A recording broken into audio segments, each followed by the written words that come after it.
Welcome to post 360 news. నేను Vishnukant Kulkarni.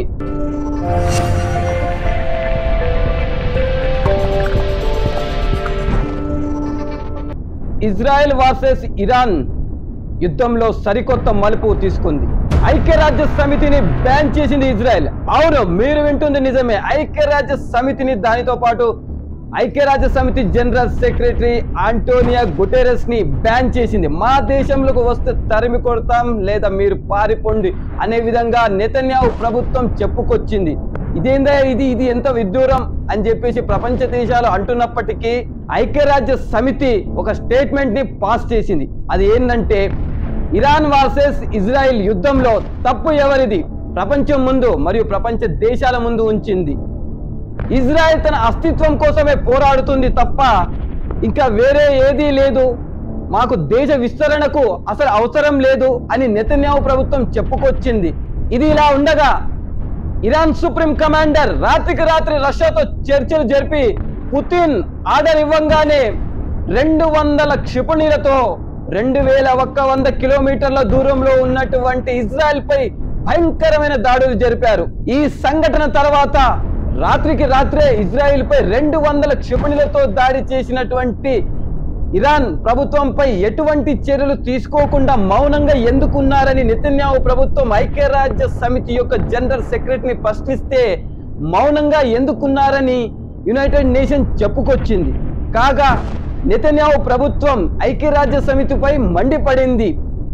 Gaza తమపై జరిపినటువంటి దాడులు మీకు కంటికి కనిపించవు, హిజ్బుల్లా తమపై జరిపినటువంటి కాల్పులు మీ కంటికి కనిపించవు, ఇరాన్ మాపై పగబట్టింది, ఇది మీకు కనిపించదు, రాత్రికి రాత్రే 200 క్షిపణులతో దాడి చేస్తే అది మీ కంటికి కనిపించదు. మేము మాత్రం మౌనంగా ఉండాలి, ఇరాన్ మాత్రం దాడి చేసుకుంటూ పోవాలి.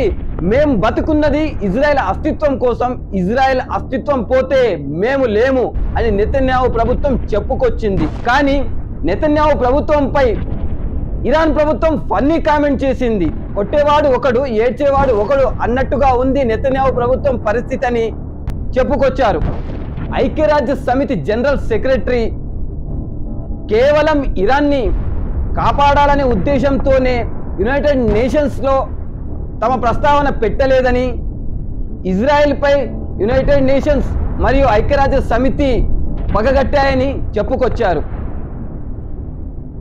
దీనికి స్పందిస్తూ ఐక్యరాజ్య సమితి జనరల్ సెక్రటరీ ఆంటోనియో మొదట తప్పు చేసింది ఇజ్రాయెలే, మొదట దాడి చేసింది ఇజ్రాయెలే, గీత దాటింది ఇజ్రాయెలే, అమెరికా గీత గీసినటువంటి, యునైటెడ్ నేషన్స్ గీత గీసినటువంటి, ప్రపంచ దేశాలు గీత గీసినటువంటి ఒక గీతను కేవలం ఇజ్రాయెల్ తమ అస్తిత్వం కోసమే కాకుండా ఇజ్రాయెల్ యొక్క విస్తరణ కోసమే వాడుకున్నాయని నెతన్యాహు ప్రభుత్వం మరియు నెతన్యాహు కేవలం తన స్వార్థపూరిత ఆలోచనలతో పాటు తన పదవి కాపాడుకోవడానికి మాత్రమే యుద్ధ నీతిని అనుసరిస్తున్నట్టు ఇరాన్ ప్రభుత్వం తెలుపుకొచ్చింది.